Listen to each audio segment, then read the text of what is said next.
క్రీస్తునందు ప్రియమైన సంఘమా, దేవుని యొక్క శక్తివంతమైన నామముని బట్టి, ఆత్మదేవుని మహాకృపని బట్టి ఈ ఉదయకాల ప్రార్థన ఆరాధన నిమిత్తమై చేరి వచ్చిన మీ అందరికీ క్రీస్తు యేసు నామములో శుభములు సమాధానములు కలుగును గాక.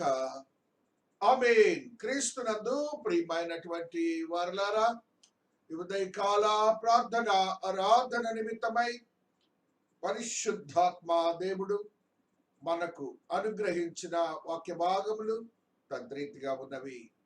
అపొస్తలుల కార్యములు 19వ అధ్యాయము 1వ వచన ప్రారంభము. అపోల్లో కొరింథులో ఉన్నప్పుడు జరిగినదేమనగా, పౌలు పై ప్రదేశములలో సంచరించి ఎఫెసునకు వచ్చి కొందరు శిష్యులను చూచి, మీరు విశ్వసించినప్పుడు పరిశుద్ధాత్మను పొందితిరా అని వారిని అడుగగా, వారు పరిశుద్ధాత్ముడు ఉన్నాడన్న సంగతియే మేము వినలేదని చెప్పరి. అప్పుడు అతడు, అలాగైతే మీరు దేనిని బట్టి బాప్తిస్మం పొందితురని అడుగగా, వారు యోహాను బాప్తిస్మమును బట్టి అని చెప్పరి. అందుకు పౌలు, యోహాను తన వెనుక వచ్చు వాని యందు అనగా యేసునందు విశ్వాసం ఉంచవలని ప్రజలతో చెప్పుచు మారు మనసు విషయమైన బాప్తిస్మం ఇచ్చినని చెప్పాను. వారు ఆ మాటలు విని ప్రభువైన యేసు నామమున బాప్తిస్మమును పొందిరి. తరువాత పౌలు వారి మీద చేతులుంచగా పరిశుద్ధాత్మ వారి మీదకి వచ్చెను. అప్పుడు వారు భాషలతో మాట్లాడుటకును ప్రవచించుటకును మొదలు పెట్టిరి. దేవుడు ఈ పరిశుద్ధ వాక్యమును దీవించి ఆశీర్వదించునుగాక. ఆమేన్. క్రీస్తునందు ప్రియమైనటువంటి సంఘమా, దేవుని యొక్క మహోన్నతమైన మహాకృపను బట్టి ఈ ఉదయకాల ప్రార్థన ఆరాధన నిమిత్తమై విశ్వాసులుగా చెప్పబడుతున్నటువంటి మనకు పరిశుద్ధాత్మ దేవుడు ఒక సత్యాన్ని మనకు తెలియచేస్తున్నారు. అతి సత్యము ద్వారా మనము దేనిని కోల్పోతున్నామో, దేనిని పొందలేకపోయామో, దేని ద్వారా ఆత్మజ్ఞానాన్ని మనము సిద్ధీకరింపజేసుకోలేకపోయామో, కొన్ని సత్యాలను ఆత్మదేవుడి ఈ దినాన మనకు తెలియచేస్తున్నారు. తద్రీతిగా పౌలు భక్తుని సంగతి మనందరికీ తెలిసినది. దేవుడు ఆ బిడ్డను ప్రత్యేకించి ఆయనను దేవాతి దేవుడు ఏర్పాటు చేసుకునే స్థితి మనకు తెలుసు. ఆయన దేవునికి విరోధమైనటువంటి వాడుగా ఉన్నాడు. ధర్మశాస్త్రానుసారమైనటువంటి విషయములలో ఆయన నిష్ణాతుడిగా ఉంటున్నాడు. గమలియేలు అనే ఒక అద్భుతమైన శక్తివంతమైన ధర్మశాస్త్ర కోవిదుడైనటువంటి ఆయన దగ్గర శిష్యత్వాన్ని పొందిన వాడిగా ఉంటున్నాడు. ధర్మశాస్త్రంలో ఉన్నటువంటి పలు విధములైన ప్రవచనములు అన్ని తెలిసిన వాడిగా ఉంటున్నాడు. యేసుక్రీస్తు వారు రక్షకుడుగా భూలోకానికి మానవుడిగా వస్తాడన్న సంగతి చదివి గ్రహింపలేని వాడిగా ఉంటున్నాడు. ఆయన తెలుసుకున్నటువంటి ఆ ధర్మశాస్త్రమే నీతియుక్తమైనదని తెలుసుకుని క్రొత్త బోధను ఆటంకపరిచేవాడిగా ఉంటున్నాడు. క్రొత్త బోధను స్వీకరించేవాడిగా లేడు. ఒకవేళ అటువంటి క్రొత్త బోధలు ఏదైనా ఉంటే వారిని మరణానికి గురి చేసి వారిని దేవుని యొక్క సన్నిధిలో ఆయనకున్నటువంటి బలాన్ని ఉపయోగించి వారిని ఇబ్బందులు పెట్టిన వాడిగా ఉంటున్నాడని మనందరికీ తెలుసు. అలాంటి పౌలు భక్తుడు దేవుని చేత పట్టబడిన వాడిగా ఉంటున్నాడు. దేవుని చేత ఆయన పట్టబడిన వాడిగా ఉంటున్నాడు. దేవుడు నిన్ను నన్ను కూడా ఏ రీతిగా వాడుకుంటాడంటే, నీవు అవసరము అని దేవుడు తలంచినప్పుడు, నీవు ఏ పరిస్థితిలో ఉన్నప్పటికీ నీ దేవుడు నిన్ను పిలుచుకొనిలాగా దేవుడు నీతో మాట్లాడతాడని పరిశుద్ధ గ్రంథము తెలియజేస్తున్నది. కాబట్టి క్రీస్తునందు ప్రియమైనటువంటి వారులారా, మన యొక్క జీవన క్రమములో ఏది మనము కోల్పోతున్నామో మనకు తెలియదు. మనము దేవునికి అవసరమా లేదా అని మనకు తెలియదు. దేవుడు నిన్ను అప్పుడప్పుడు దర్శనముల ద్వారా, ఆ యొక్క కళల ద్వారా, ఆ యొక్క వాక్యం ద్వారా, అటువంటి బోధల ద్వారా నిన్ను ఒక్కొక్క పర్యాయము అలాగా ఇన్స్టింక్ట్ చేస్తూ ఉంటారు, టచ్ చేస్తూ ఉంటారు దేవుడు. అప్పుడు నీవు గ్రహించాలి, దేవునికి నేను అవసరమైన వాడిని అని చెప్పేసి. ఆ రీతిగా మనము కనుగొని దేవుని కొరకు పనిచేసే వారిగా ఉండాలని పరిశుద్ధాత్మ దేవుడు తెలియజేస్తున్నాడు. పౌలు భక్తుడు ఎలాగంటే చూడండి, ఆయన చేసినటువంటి మా స్థితులు. ఈ మార్గమందు పురుషులైనను స్త్రీలనైనను కనుగొనేలా వారిని బంధించి యెరూషలేమునకు తీసుకుని వచ్చినకు దమస్కులోని సమాజములు వారికి పత్రికలు ఇమ్మని అడిగాను. బంధించి తీసుకురావటం, మరణానికి గురి చేయటం, అది ఆయన డ్యూటీ. దేవునికి ఇలాంటి వ్యక్తులు అవసరం. నిష్ణాతులుగా ఉండి కార్యదక్షత గలవారితో దేవునికి అవసరం. ఆయనను దేవుడు ఏ రీతిగా పట్టుకున్నాడో చూడండి. 3 వచనం. అతడు ప్రయాణమై చేయుచు దమస్కు దగ్గరకు వచ్చినప్పుడు అకస్మాత్తుగా ఆకాశము నుండి ఒక వెలుగు అతని చుట్టూ ప్రకాశించెను. అప్పుడు అతడు నేల మీద పడి, సౌలా సౌలా, నీవేళ నన్ను హింసించున్నావని తనతో ఒక స్వరము పలుకుటి వినెను. ప్రభువా, నీవెవడివని అడుగగా అతడు, నేను నీవు హింసించున్న యేసును. పౌలు భక్తునితో దేవుడు ఎలాగ మాట్లాడాడో చూశారు. క్రీస్తు వారు ఎలాగ మాట్లాడారో చూశారు. ఆ రీతిగా పౌలు భక్తుని దేవుడు మాట్లాడినప్పుడు దేవుడు తెలియచేసినటువంటి స్థితిని మనము చూసి ఉన్నాం. దేవాతి దేవుడు మరి యొక్క సత్యాన్ని ఇక్కడ తెలియజేస్తున్నాడు.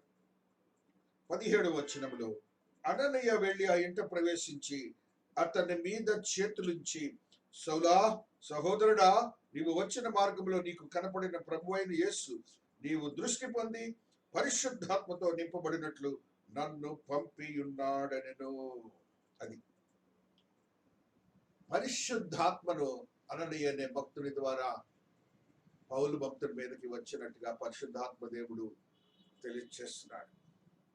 కాబట్టి ఆయన బాప్తిస్మము, ఆయన పరిశుద్ధాత్మ రెండు ఒకే పర్యాయము జరిగినాయి. చూడండి, అప్పుడే అతని కన్నుల నుండి పొరల వంటి విరాలుగా దృష్టి కలిగి లేచి బాప్తిస్మం పొందెను. తరువాత ఆహారం పుచ్చుకొని బలపడెను. ఆ దినముననే బాప్తిస్మం పొందిన వాడుగా ఉంటున్నాడు, పరిశుద్ధాత్మను పొందిన వాడుగా ఉంటున్నాడు. దేవునికి విరోధమైన కార్యములు మాని దేవుని కొరకు పనిచేసిన వాడిగా ఉంటున్నాడని మనము చూస్తూ వస్తున్నాం. ఆ రీతిగా ఆయనను గురించి అందరూ కూడా ఆశ్చర్యచకితులై ఆయనను గురించి చూసిన స్థితిని మనం చూస్తున్నాం. అతని శిష్యులు రాత్రివేళ అతన్ని తీసుకొని పోయి గంపలో ఉంచి గోడ గుండా అతనిని క్రిందకి దింపిరి. అంతే, ఆ దినము లగాయితూ పౌలు భక్తుడు తన దేవుని కొరకు పనిచేసిన సేవకుడిగా ఉంటున్నాడు. ఆ రీతిగా తన యొక్క క్రమంలో ఆయన తిరిగినటువంటి ప్రదేశాల్లో ఒక ప్రదేశానికి వచ్చినప్పుడు ఆయన గమనించిన స్థితి ఏమిటంటే, ఆ ఎఫెసునకు వచ్చి కొందరు శిష్యులను చూచి ఆయన అడుగుతున్నారు, మీరు విశ్వసించినప్పుడు పరిశుద్ధాత్మను పొందితిరా? A positive benefit that the believers could get from out of the mercy of the God.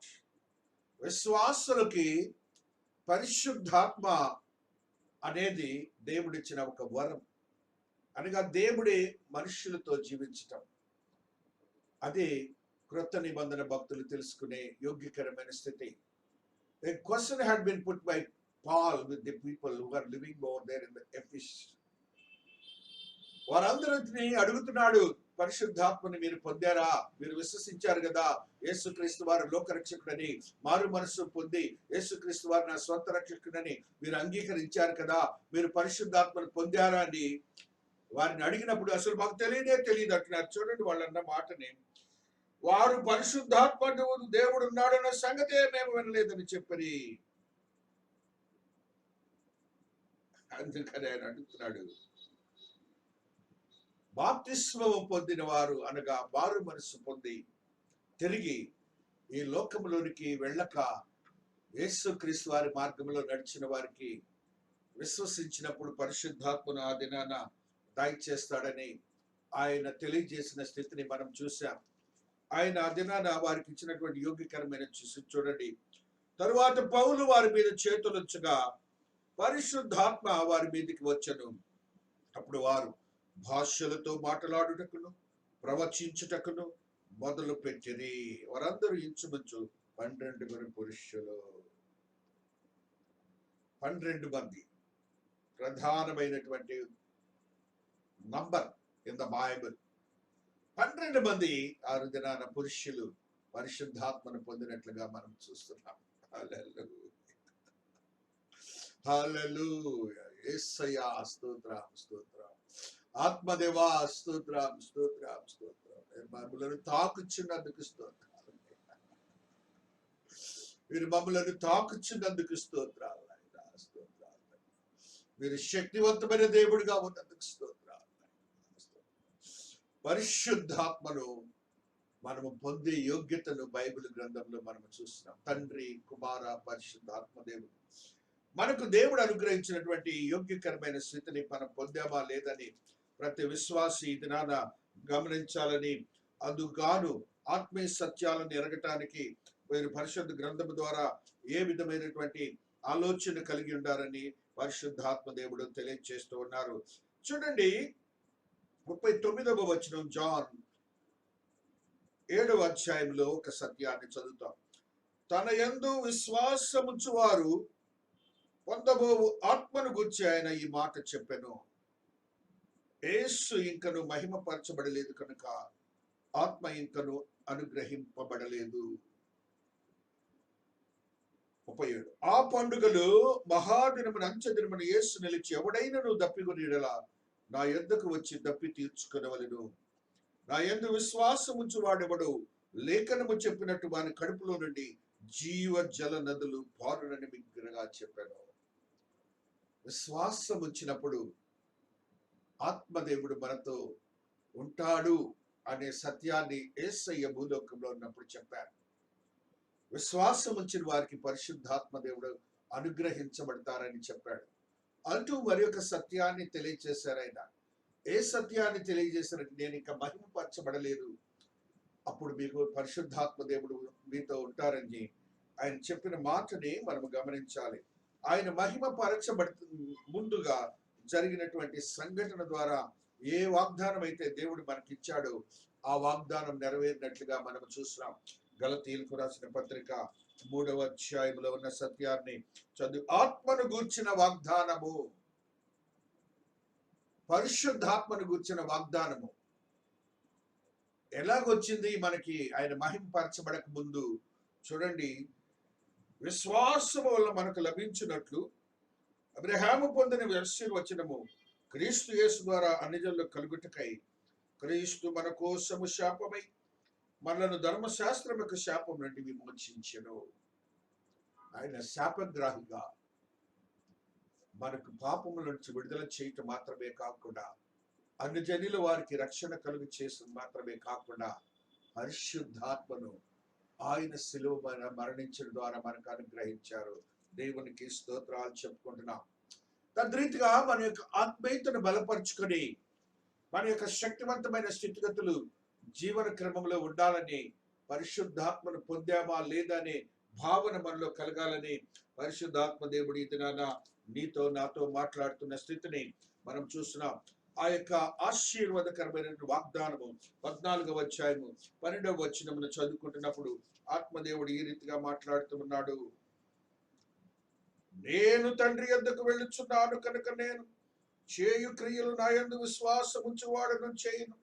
వాటికంటే మరి గొప్పవి అతడు చేయనని మీతో నిశ్చయముగా చెబుతున్నాడు. యోహాను 14లో ఉన్న సత్యాన్ని చదువుకుంటున్నాం. ఆయన యందు విశ్వాసం ఉంచువారు గొప్ప కార్యములు చేస్తారని చెప్తూ ఆయన అంటున్న మాట చూడండి. నేను తండ్రిని వేడుకొందును, మీ యొద్ద ఎల్లప్పుడూ ఉండటకై ఆయన వేరొక ఆదరణకర్తనగా సత్య స్వరూపి ఆత్మను మీకు అనుగ్రహించను. దేవునికి స్తోత్రం. దేవుని యొక్క మాటలు సత్యం. ఎప్పుడైనా దేవుని యొక్క మాటలు సత్యం. మీ యొద్ద ఎల్లప్పుడూ నుండుటకై భూమి మీద ఆయన వచ్చు పర్యంతము పరిశుద్ధాత్మ దేవుడు మనతో ఉండటానికి ఆయన ప్రార్థన చేశారు. వేరొక ఆదరణకర్త అయిన పరిశుద్ధాత్మను మనకు అనుగ్రహించారు. ఆయన సిలువ మానుపై మరణించి వ్రేలాడి పరిశుద్ధాత్మను మనకు అనుగ్రహించిన స్థితి కూడా గుర్తించుకోవాలి. ఇది సత్యం, ఇది సత్యము. కాబట్టి ఆయన సత్య స్వరూపి ఆత్మను మనకు అనుగ్రహించిన అటు ఆత్మను మనం పొందాం. అటు ఆత్మ ద్వారా దేవునికి మనము సిద్ధపరచబడినటువంటి విశ్వాసులుగా పరిచయం చేసే బిడ్డలుగా ఉండాలని ఆత్మదేవుడు మనతో మాట్లాడుతున్నట్టు మనం చూస్తూ ఉన్నాం. లూకా సువార్తలో 11వ అధ్యాయంలో ఈ భక్తుడు కూడా తెలియజేస్తున్న మాటను గుర్తుకొంచుకుంటున్నాం. 11వ అధ్యాయము 13వ వచనాన్ని చదువుకుంటూ వస్తున్నాం. పరలోకమందున్న మీ తండ్రి తను అడుగు వారికి పరిశుద్ధాత్మని ఎంతో నిశ్చయముగా అనుగ్రహించిన నేను. నువ్వు అడుగు తండ్రి అయిన దేవుని పరిశుద్ధాత్మని నీ దగ్గరకు పంపిస్తాడు. ఆయన చెప్పిన వాగ్దానాలు ఎప్పుడు కూడాను వీగిపో. నమ్మకస్తుడైన దేవుడు మన దేవుడు, నమ్మకస్తుడైన దేవుడు. అట్టి దేవుని మనం కలిగి ఉండి మన జీవితాల్లో మనం జీవిస్తున్నామని ఆత్మదేవుడు తెలియజేస్తున్నాడు. అట్టి కృపను పొందిన వారుగా ఉంటున్నాం. మనం ఆశీర్వాదకరమైనటువంటి జీవితాలను మనం పొందాలని ఆత్మదేవుడు మనతో ఉండి ఆయన కార్యములు చేయటానికి ఆయన మనకు అనుగ్రహించిన వాక్యాన్ని మనం చదువుకున్నాం. నాకు ఇంతకంటే విశ్వాసం ఉంచి వారు గొప్ప కార్యములు చేస్తారని ఆయన చెప్పినట్టుగా మనం చూస్తున్నాం. మొట్టమొదటిగా పరిశుద్ధాత్మ దేవుడు ఏ రీతిగా భూలోకానికి వచ్చారో మనం చూస్తున్నాం. అపొస్తలుల కార్యములో ఉన్న సత్యాన్ని మనం చదువుకుంటూ వస్తున్నాం.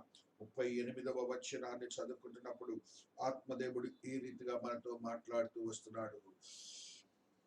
పేతురు, మీరు మారు మనసు పొంది పాప క్షమాపణ నిమిత్తము ప్రతివాడు యేసుక్రీస్తు నామమున బాప్తిసం పొందుడి, అప్పుడు మీరు పరిశుద్ధాత్మను వరము పొందుదురు. అపొస్తలుల కార్యములు 2:38లో ఈ సత్యాన్ని పేతురు భక్తుడు కూడా తెలియజేస్తున్నాడు. పౌలు భక్తుడు, పేతురు భక్తుడు, యేసయ్య వీరందరూ తెలియజేస్తున్న సత్యాన్ని మనం ఎరిగి మనం పరిశుద్ధాత్మను పొందామా లేదా, పరిశుద్ధాత్మను కలిగి ఉండి విశ్వాస జీవితంలో జీవిస్తున్నామా లేదని పరిశుద్ధాత్మ దేవుడు ఈ దినాన మనల్ని ఒకసారి రీకాల్ చేస్తున్నారు, రిమైండ్ చేస్తున్నారు. అటు స్థితిని మన పాప క్షమాపణ నిమిత్తము ప్రతివాడు యేసుక్రీస్తు నామమున బాప్తిసం పొందుడి. పాపములను క్షమించటానికి, మన పాపములు క్షమించబడటానికి బాప్తిసం పొందుతాం. అట్టి బాప్తిసం పొందుట ద్వారా దేవాతి దేవుడు ఈ పాపములు క్షమించి ఆయన సొంతంగా ఆయన బిడగా చేసుకుంటారు. అంత మాత్రమే కాకుండా చూడనప్పుడు మీరు పరిశుద్ధాత్మను వరము పొందుదురు.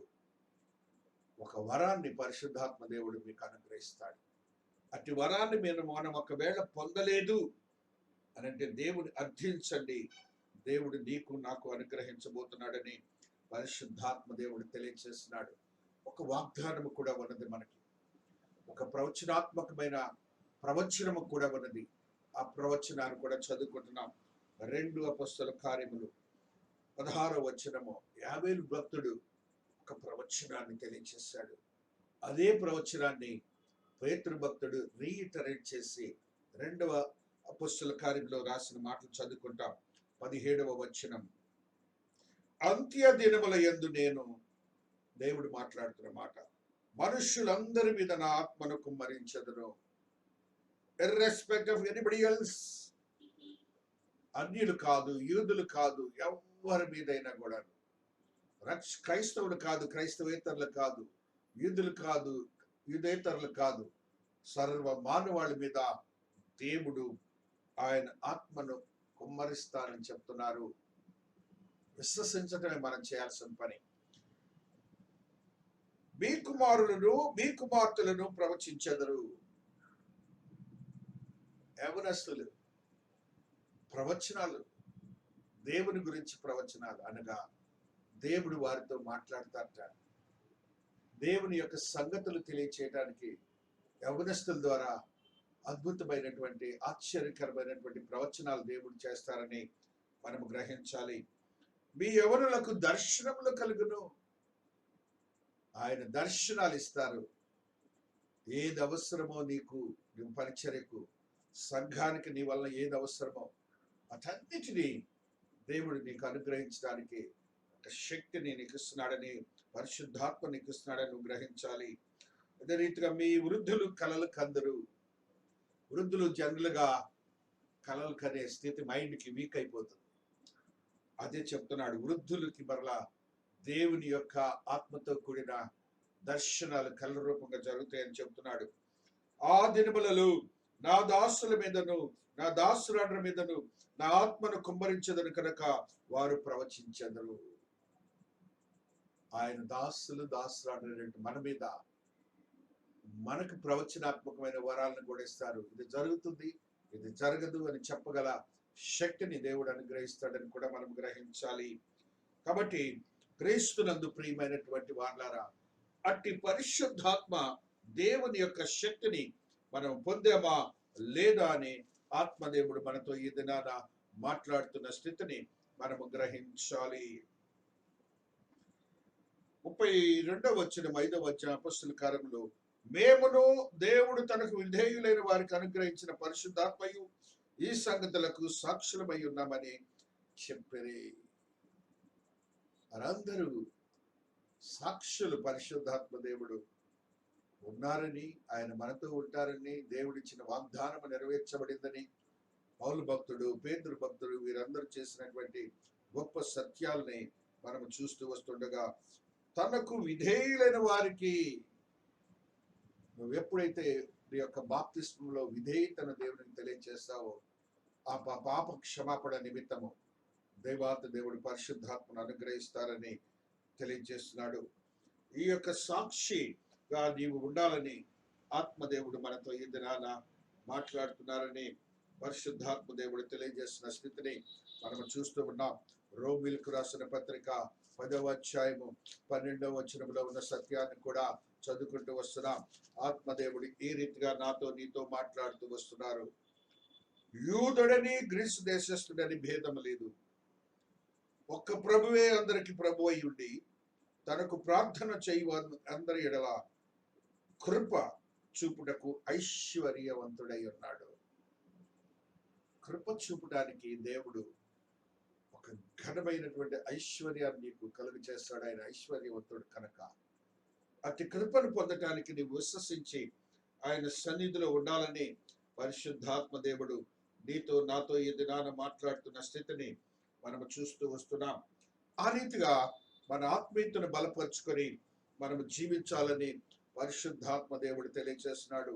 ఈ యొక్క ఆత్మీయతలో పరిశుద్ధాత్మ ఉన్నదా, ఆత్మీయంగా ఎదుగుచున్నామని తెలియచేయడానికి పరిశుద్ధాత్మ దేవుడు నీతో మాట్లాడుతున్నాడా, పరిశుద్ధాత్మ కార్యములు జరుగుతున్నాయని ఆత్మదేవుడు ఈ దినాన నీతో నాతో మాట్లాడుతున్న స్థితిని మనము చూస్తున్నాం. ఇర్మియా భక్తుడు ఆత్మను గురించి అతిశయించాలని ఒక మాటను మనకు తెలియజేస్తున్నాడు. అతిశయించువాడు దేనిని బట్టి అతిశయమోలనగా, భూమి మీద కృప చూపుచు నీటి న్యాయములు జరిగించిన యెహోవాను నేనే అని గ్రహించి నన్ను పరిశీలనగా తెలుసుకున్నట్టుని బట్టి అతిశయింపవలెను. దేవుని బట్టి, ఆత్మదేవుని యొక్క క్రియలను బట్టి మనం గర్వించాలి, అతిశయించాలి. ఆ స్థితి నీలో ఉన్నదా లేదా అని పరిశుద్ధాత్మ దేవుడు మనతో మాట్లాడుతున్న స్థితిని చూస్తూ వస్తున్నాం. హోషేయ 6వ అధ్యాయము 3వ వచనాన్ని కూడా చదువుకుంటున్నప్పుడు పరిశుద్ధాత్మ దేవుడు ఒక సత్యాన్ని తెలియజేస్తున్నాడు. యెహోవాను గూర్చిన జ్ఞానము సంపాదించుకుందాము రండి. యెహోవాను గూర్చిన జ్ఞానము సంపాదించుకున్నటకు ఆయనను అనుసరించుదాము రండి. ఉదయము తప్పక వచ్చు రీతిని ఆయన ఉదయించును, వర్షము వలె ఆయన మన యొద్దకు వచ్చును. భూమిని తడుపునటి తొలకరి వర్షము, కడవరి వర్షము వలె ఆయన మన యొద్దకు వచ్చును. నువ్వు ఎప్పుడైతే విశ్వసించి ఆయన కొరకు సిద్ధపడతావో దేవుడు నీకు పరిశుద్ధాత్మను అనుగ్రహిస్తాడు. అట్టి పరిశుద్ధాత్మను పొందడం ద్వారా దేవునికి సాక్షిగా ఈ లోకంలో జీవించి ఒక సాధకుడిగా ఉండాలని, ఒక దేవుని కొరకు విశ్వాసగా జీవించాలని, పరిశుద్ధాత్మ వరములు ప్రవచనములు బోధించే వాడిగా ఉండాలని దేవుడు ఈ దినాన నిన్ను సిద్ధపరచుకున్నాడని నువ్వు గ్రహించాలి. ఆ రీతిగా విశ్వాసులైన మనము ఊరికి ఉండి దేవుని వాక్యం వినటం మాత్రమే కాదు, కానీ ఆయన కొరకు సిద్ధపరచబడినటువంటి ఆత్మీయతలో బలపరచబడి మనం జీవించి దేవుని కొరకు ఒక సాక్షిగా ఉండాలని పరిశుద్ధాత్మ దేవుడు తెలియజేస్తున్నాడు. దేవుడు ఈ పరిశుద్ధ వాక్యమును దీవించి ఆశీర్వదించును గాక. ఆమేన్. ప్రార్థించుకొందము. శక్తివంతమైన దేవా, మీ పాద సన్నిధిలో ఉన్నాం తండ్రి. ఈ ఉదయకాల సమయంలో నైనా మీరు మాతో మాట్లాడిన విధానాన్ని బట్టి స్తోత్రాలు తండ్రి. కుమార పరిశుద్ధాత్మ త్రియేక దేవుడివైన మీరు మొట్టమొదటిగా కుమారుని రూపంలో నైనా మాతో వచ్చి నాయన మాకు రక్షణను అనుగ్రహించారు. అంత మాత్రమే కాకుండా మీరు నైనా ఆత్మ జ్ఞానముతో నైనా మహిమ పరచబడక మునుపు నైనా సిలువ మానుపై మీరిచ్చిన వాగ్దానాన్ని నెరవేర్చి మాతో ఎల్ల వేళలా ఉండుటకు పరిశుద్ధాత్మను అనుగ్రహించారు. అట్టి పరిశుద్ధాత్మ వరమును పొందిన ఆయన కృప ద్వారా మేము జీవించడానికి బలమును పొంది మీరు మాతో ఉన్నందుకు స్తుతులు స్తోత్రాలు చెల్లించుకుంటున్నాను. ప్రవచన నెరవేర్పు ద్వారా మా ద్వారానైనా నీ యొక్క రక్షణానందమును బోధించడానికి ఒక శక్తివంతమైన స్థితిని అనుగ్రహించినందుకు కూడా స్తోత్రాలు. ఇకను పరిశుద్ధాత్మను ఎరుగని వారుంటే, పరిశుద్ధాత్మను పొందని వారుంటే ఈ దినమని నాయన మీరు వారికి తాకి పరిశుద్ధాత్మ వరములు ఇస్తున్నందుకు స్తోత్రాలు. పరిశుద్ధాత్మను ఆవరింపజేసి కుమ్మరింపజేస్తున్నందుకు కృతజ్ఞతలు చెల్లించుకుంటున్నాను. నీకు మాదిరిగా ఒక సాధనాలుగా ఉంచుకోండి స్వామి. అదే రీతిగా మీరు మంచి దేవుడు కదా తండ్రి, మీరు మంచి దేవుడు కదా తండ్రి. అట్టి దేవుని నేను ప్రార్థిస్తున్నాను. శక్తివంతమైన కార్యములు జరిగించండి, ఆత్మ కార్యములు జరిగించండి. ప్రతి కుటుంబాన్ని విశ్వాసని తండ్రి మీ పాద సన్నిధిలో పెడుతున్నాను నాయన. మీరు తాకండి నాయన. కుటుంబాల్లో ఉన్న చీకటిని విడుదల చేయండి నాయన. ఆర్థిక సమస్యల నుంచి విడుదల చేయండి నాయన. ఆత్మీయంగా బలపరచండి నాయన. ఒక సాక్షిగా సాధనాలుగా కుటుంబాల్లో ఉంచినందుకు స్తోత్రాలు నైనా. తల్లిదండ్రులుగా అయితే చిన్న బిడ్డల వరకు ప్రతి ఒక్కరు నైనా ఆత్మను పొందే యోగ్యత దాయించేయండి. ఏక మనస్సును ఏక ఆత్మను దాయించేయండి. పరిశుద్ధాత్మ దేవుని యొక్క క్రియలు కుటుంబాల్లో జరిగించుకోండి నాయన. తల్లిదండ్రులకు బిడ్డలకును తల్లిదండ్రులకును భర్తకును భార్యకును శాంతిని సమాధానాన్ని దాయించేయండి నాయన. అపవాదిని తరిమివేయండి స్వామి. మీ ఆత్మ కార్యములు జరిగించండి స్వామి. శక్తివంతమైన స్థితిగతులు అనుగ్రహించండి నాయన. మీరు మంచి దేవుడవు నాయన. అట్టి క్రియలు జరిగించి నా దేవుడు గొప్పవాడని ఒక సాక్ష్యం అనుగ్రహించబడను గాక. యవ్వనస్తులైనా నీ జ్ఞానము వివేకము దాయించేసినందుకు స్తోత్రాలు. ఉద్యోగములు అనుగ్రహించినందుకు స్తోత్రాలు. చదువులను అనుగ్రహించినందుకు స్తోత్రాలు. వివాహములు జరిగించినందుకు స్తోత్రాలు. గర్భఫలములు అనుగ్రహించినందుకు స్తోత్రాలు. అపవాదిని తరిమి వేసినందుకు కృతజ్ఞతలు. ఏ విధమైన అపాయము లేకుండా నా బిడ్డల జీవితాల్లో వారికి ఉన్నటువంటి బలహీన పరిస్థితుల నుంచి విడుదల చేసి గర్భఫలములు దాయిచేసిన విధానాన్ని బట్టి స్తోత్రాలు. ఉద్యోగములు దాయిచేసిన విధానాన్ని బట్టి స్తోత్రాలు. నైనా వివాహములు జరిగించిన విధానాన్ని బట్టి కృతజ్ఞతలు. చిన్న బిడ్డలకు నైనా ఎదుగుదల, జ్ఞానము, వివేకము దాయిచేయండి నాయన. అదే రీతిగా మీరు గొప్ప కార్యములు చేసే దేవుడు అని శక్తిని దాయిచేస్తున్నందుకు స్తోత్రాలు చెల్లించుకుంటున్నాను. వృద్ధులనైనా ఆరోగ్యము దాయిచేయండి, స్వస్థత అనుగ్రహించండి, ఆదరణ దాయిచేయండి, ప్రార్థనా బలమును దాయిచేయండి. మీ కృపలో భద్రపరిచి మీరు మాత్రమే మహిమ పరచబడను గాక. కృపా సత్య సంపూర్ణైన దేవుని మహోన్నతమైన కార్యములు నా బిడ్డల పక్షంగా జరిగించబడను గాక. మహోన్నతని మహాదేవుని మహాకృప సిద్ధీకరింపబడను గాక. అయినా భర్తను కోల్పోయిన వారు, భార్యలను కోల్పోయిన వారు ఉన్నారు, ఆశీర్వదించండి. వారి వారి బిడ్డలనైనా అనేక ప్రాంతాల్లో ఉద్యోగాల కొరకని వెళ్ళారు, నైనా ఆదరణతో కూడిన సమాచారము దాయించేయండి. ఉద్యోగాలు కోల్పోయిన వారు ఉన్నారు, నైనా ఉద్యోగాలు స్థిరపరచబడని వారు ఉన్నారు, ఆశీర్వదించి దాయించేయండి. అయినా అమెరికా దేశం, ఇంగ్లాండ్ దేశం, ఆయన ఆస్ట్రేలియా దేశం, రష్యా దేశం, జపాన్ దేశం, జర్మనీ దేశం, చైనా దేశం, కువైట్ దేశము, నైనా మస్కట్ దేశం, దుబాయ్ దేశం, అనేక దేశాల్లో ఉన్నారు తండ్రి. Asian countries, African countries, European countries, American, Australian countries లో ఉన్న బిడ్డలు ఉన్నారు నాయన. ఆశీర్వదించి బలపరిచి భద్రపరిచి లోతుమైన అనుభవాలతో నింపి నా దేవుడు గొప్పవాడిని ఒక సాక్ష్యం ఇస్తున్నందుకు స్తోత్రాలు. మీ కృపలో భద్రపరుస్తున్న విధానాన్ని బట్టి స్తోత్రాలు. ఆత్మతో నింపబడిన ప్రతి పరిస్థితి దాయం చేస్తున్నందుకు స్తోత్రాలు చెల్లించుకుంటున్నాను. అయినా మీరు మంచి దేవుడిని, నైనా మా బిడ్డలను ఆత్మీయంగా బలపరుస్తున్న విధానాన్ని బట్టి స్తోత్రాలు. ఆ పట్టణాన్ని, దేశాన్ని, రాష్ట్రాన్ని, విశ్వాన్ని ఆశీర్వదించండి. ఎక్కడ రక్షణ స్వార్థ జరుగుతున్నదో మీరు ఆశీర్వదకరంగా మార్చండి నాయన. అపవాది నుంచి దూరపరిచి, కరోనా నుంచి దూరపరిచి, శాంతిని మానవాళికి అనుగ్రహించినందుకు స్తోత్రాలు. మా పట్టణాన్ని, దేశాన్ని, రాష్ట్రాన్ని, విశ్వాన్ని ఆశీర్వదించండి. మంచి పరిపాలన సౌలభ్యమును దాయించేయండి నాయన. కృప కృప కృపలో భద్రపరిచిన విధానాన్ని బట్టి స్తోత్రాలు. ఆత్మతో నింపబడిన ప్రతి పరిస్థితిని స్థిరపరుస్తున్నందుకు కృతజ్ఞతలు చెల్లించుకుంటాం. కృపా సత్య సంపూర్ణైన దేవుడు కదా తండ్రి, ఆత్మ కార్యములు జరిగించే దేవుడు కదా తండ్రి. అయినా మీరు జరిగిస్తున్నందుకు స్తోత్రాలు. చేతి పనులు చేస్తున్న వారు ఉన్నారు, ఆర్థిక సమస్యల నుంచి విడుదల చేయండి. నేను ఉద్యోగములు చేస్తున్న వారు ఉన్నారు, అధికారులతో మీరు మాట్లాడండి. ఆ ప్రాంతానికి, ఈ ప్రాంతానికి ఉద్యోగులు తెచ్చి కరోనా నుంచి దూరపరచండి. ఆయన వ్యవసాయం చేస్తున్న బిడ్డకు నూరంతల ఫలితము దాయించి మీ కృప నా బిడ్డలతో సిద్ధీకరింపబడను గాక. శక్తివంతమైన స్థితిగతులు అనుగ్రహించబడను గాక.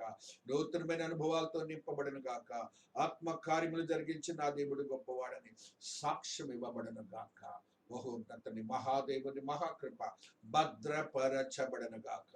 శక్తివంతమైన దేవా, మీరు ఆత్మ కార్యములు జరిగించే దేవుడు అని ఆదివారము, నైనా శనివారము, గురువారము, నైనా మంగళవారము జరుగుతున్న ఆరాధన క్రమాలని జూమ్ ద్వారా ఆశీర్వదించి ఫలింప చేయబడిన గాక. వస్తున్న బిడ్డలను, రాలేని బిడ్డలను నైనా వారికి ప్రలోభ పెట్టండి. ఆత్మతో నింపబడిన స్థితి అనుగ్రహించండి. తగిన దీవెలతో నింపండి. ప్రత్యక్షముగా జరుగుతున్న ఆరాధన నైనా ఉదయ కాలమునైనా నైనా సంఘములు ఉజ్జీవింప చేస్తున్నందుకు స్తోత్రాలు. నా బిడ్డల కుటుంబాలను ఆశీర్వదకరంగా మార్చుకున్నందుకు స్తోత్రాలు. అగ్ని కాల్చెను సంఘము చుట్టూను, మా బిడ్డల కుటుంబాల చుట్టూను, విశ్వాసుల చుట్టూను వచ్చినందుకు కృతజ్ఞతలు చెల్లించుకుంటూ ప్రభుని తన కుమారుడైన యేసు నామమున అడుగుచున్నా తండ్రి, ఆమేన్. పరలోకమందున్న మా తండ్రి, నీ నామము పరిశుద్ధపరచబడను గాక. నీ రాజ్యము వచ్చుగాక. నీ చిత్తము పరలోకమందు నెరవేర్చినట్లు భూమి అందు నెరవేరును గాక. మానుదిన ఆహారం మాకు దాయించేయండి. బిడ్డల అపరాధము చేసిన వారిని మేము క్షమించిన ప్రకారం అపరాధము క్షమించండి. శోధన నుండి కీడును రక్షించండి. రాజ్యము, శక్తి, మహిమ నిరంతరము నీవై ఉన్నావు తండ్రి. ఆమేన్. మన తండ్రి అయిన దేవుని యొక్క ప్రేమ, కుమారుడైన యేసు క్రీస్తు ప్రభుల వారి కృప, పరిశుద్ధాత్మల యొక్క అన్యోన్య సహవాసము ప్రతి బిడ్డకును, ప్రత్యేకించి త్రియేక దేవుని మందిరమునకును చుట్టుపక్కల వారికి మరి ప్రత్యేకించి ఆరాధనలో పాల్గొన్న ప్రతి ఆత్మకును, విశ్వాసకుని ఆత్మదేవుని యొక్క శక్తి, కృప, దయ, కనికరము సదా తోడయుండి ఆశీర్వాదములతో నింపిన దేవుడు, కృపలో భద్రపరిచిన దేవుడు, ఆత్మతో నింపిన దేవుడు, ఆత్మతో శుద్ధీకరించిన దేవుడు, కృపలో భద్రపరిచిన నీతియుక్తమైన బిడ్డలుగా భద్రపరిచిన దేవుడు, సర్వ మానవాళిని ఆశీర్వదకరంగా మార్చుకున్న దేవుడు. అయినా సంఘమును, సంఘ బిడ్డలను ఆత్మతో నింపి ఉజ్జీంప చేస్తున్న దేవుడు, సదా తోడయుండి ఆశీర్వాదములతో నింపబడును గాక. ఆమేన్. ఆమేన్. Have a blessed day, my dear children. God bless you all. God bless you. Thank you.